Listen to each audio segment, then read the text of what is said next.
Hello everyone, welcome back my YouTube channel Medical Intelligence. तो today's topic range of motion, assignment of range of motion. तो introduction यहाँ पर दे रखा है. सबसे पहले client will is restricted mobility are unable to perform some of all range of joint motion exercise independently. यहाँ पर जो जॉइंट का मूवमेंट होता है उसकी एक्सरसाइज यहाँ पर इंडिपेंडेंटली बताई गई है. These assisted intervention to maintain of improve joint immobility for client is the use of range of motion ROM exercise. तो यहाँ पर मेंटेन करना है, इम्प्रूव करना है, जॉइंट की जो मोबिलिटी होती है उसको इम्प्रूव करना है. मोशन रोम एक्सरसाइज, तो एक्सरसाइज करनी है यहाँ पर. If joint are not moved periodically joint will become fixed one position and as client loses normal use of the joint, so range of motion exercise are very important. तो यहाँ पर क्या है कि जो loss of range of motion इसके according क्या यहाँ पर क्या है कि बहुत ही इंपॉर्टेंट होती है एक्सरसाइज, जिससे क्या रेंज ऑफ मोशन अच्छे से प्रिवेंट हो सके. फिर यहाँ पर डेफिनेशन दे रखी है इसकी रेंज ऑफ मोशन की कि क्या होता है range of motion.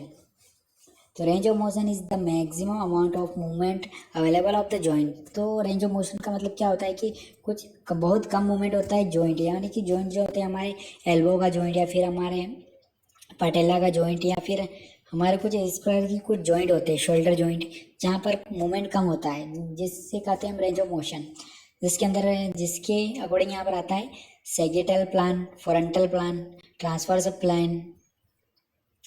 So sagittal plan is the line that is passed through the body from the front of the back, divided in the body into the left side and right side. तो left and right side जो होती है हमारे back side जो होती है वहाँ पर ये जो होती है सेगिटल प्लान होता है. फिर फ्रंटल प्लान जो is the line passed through the body from side to side to and divide the body into the front and back. Back side and front side जो फ्रंटल प्लेन होता है हमारा. फिर transverse plane is the horizontal line is divided into the body into the upper lower and portion. तो upper और lower portion जो होता है वहाँ पर ट्रांसफर प्लेन जो होता है. It is defined as the range of measuring in the degrees of a circular throat the which is the bone is of joint and can be moved. तो जहाँ पर हमारी बोन होती है मूव्ड होती है. ROM are used to keep as major. फिर आगे हम पढ़ते हैं purpose to promote health and improve functioning of the circulatory system and lungs. तो यहाँ पर क्या है कि इम्प्रूव यानी कि फंक्शनिंग सर्कुलेटरी यानी कि हमारा ब्लड जो सर्कुलेशन होता है वो सर्कुलेटरी सिस्टम यानी कि हार्ट के अंदर अच्छे से और लंग्स के अंदर जो है अच्छे से जो है कि सर्कुलेट हो सके blood. To prevent stiffness of joint, तो जॉइंट में प्रिवेंट हो सके स्टिफेंस.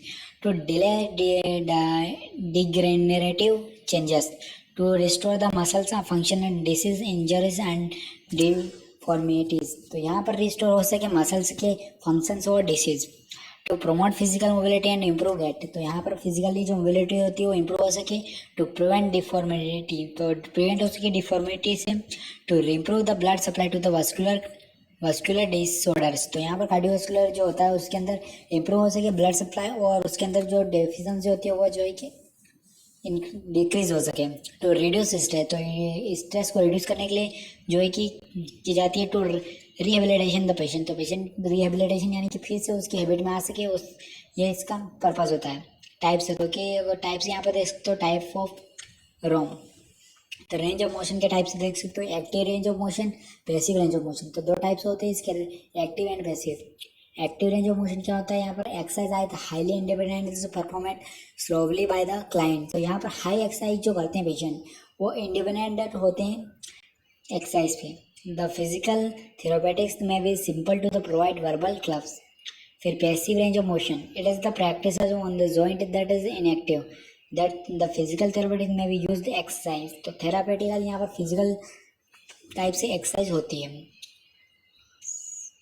फिर आगे हम यहाँ पर और डिस्कस करते हैं type of movement various joint. तो यहाँ पर टाइप्स के कौन से टाइप्स के मूवमेंट होते हैं वो यहाँ पर दे रखा है. फ्लेक्शन दे रखा है, आप इसको डिटेल पढ़ सकते हो.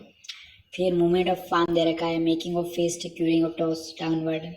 बहुत सारे मूवमेंट यहाँ पर दे रखे हैं. एक्सटेंशन दे रखा है. फिर यहाँ पर हेड टू एक्रेट पोजिशन दे रखी है, आर्म टू पोजिशन दे रखी है. हाइपर टॉक्सीटेंशन, तो हाइपर एक्सीटेंशन क्या होता है, तो moving a joint is part of normal extension of continuation of the extension behind the anatomical position is called hyper extension. तो एनाटॉमिकल जो पोजीशन होती है वो क्या है कि एक प्रकार से जो है कि बिगड़ जाती है, तो उसके कारण जो है कि हाइपर एक्सटेंशन होता है। Bend the head back the bar possible, move arm behind body keeping his elbow straight. तो यहाँ पर आप पढ़ सकते हो, डिटेल में समझ सकते हो। बहुत सारे यहाँ पर मूवमेंट दे रखे हैं, एडक्शन दे रखा है, बहुत सारे यहाँ पर सर्कुलर एक्शन दे रखा है। तो पूरे यहाँ पर जो है कि मूवमेंट दे रखे हैं। फिर 2 टाइप से और दे रखे हैं इसके अंदर, अच्छे से आप नोट कर सकते हो, समझ सकते हो रेंज ऑफ मोशन क्या होता है। सोपिनेशन दे रखा है यहाँ पर। फिर आगे बढ़ते हैं, यहाँ पर पूरे 10-11 पॉइंट दे रखे हैं, यहाँ पर सारे पॉइंट्स यहाँ पर दे रखे हैं।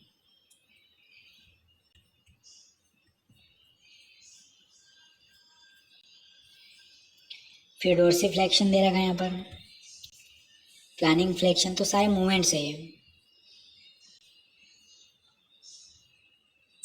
अपोजिशन से दे रखा है यहाँ पर, रॉन्ग रिक्वायरमेंट दे रखा है, point out to the remember.